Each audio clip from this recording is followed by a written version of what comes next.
Hello friends, எல்லாருக்கும் வணக்கம். நாங்கள் இது கடையில் தான் வாங்கினோம். பர்த்டே செலிப்ரேஷன் கேக் வெட்டி பிரியாணி கடையில் வாங்கினோம். வேண்டான்னு நினச்சோம்.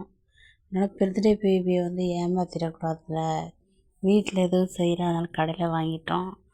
ஒரு பிரியாணி, அப்புறம் சிக்கன் கிரேவி, அப்புறம் இது பாருங்கள், இது பேர் ஏதோ ஒரு சிக்கன் சொல்லுவாங்களே, KFC சிக்கனா, அது எல்லாமே நல்லா இருந்துச்சு.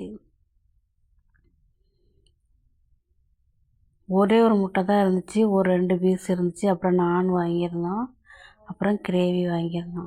2 பீஸ் தான் இருந்துச்சு. ஆனால் டேஸ்ட்டாக இருந்துச்சு மக்களே. இதுதான் எங்களுக்கு பர்த்டே செலிப்ரேஷன். நைட்டு தான் வாங்கி சாப்பிட்டோம்.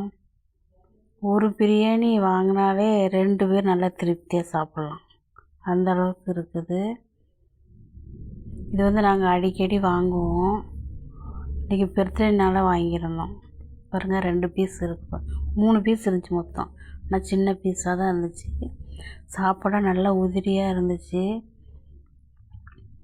ஆனால் இது லிக்யூடு வச்சு கிரேவி வச்சு கலந்து தராங்களா, இல்லை பிரியாணியாக செய்கிறாங்களா என்னன்னு தெரில. ஆக மொத்தத்தில் நல்லா இருந்துச்சு. ஆனால் கிரேவி கொஞ்சம் கெட்டியாக உள்ளெல்லாம் இருந்த மாதிரி இருந்துச்சு, எப்படின்னு தெரில.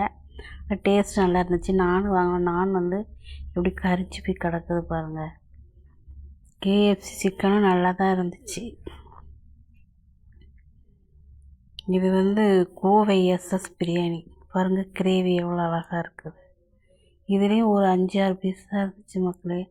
நான் ரேட் எவ்வளோன்னு தெரில. எங்கள் வீட்டுக்கு கேட்டால் ஒன்றுமே சொல்ல மாட்டார், பொய் தான் சொல்லுவார்.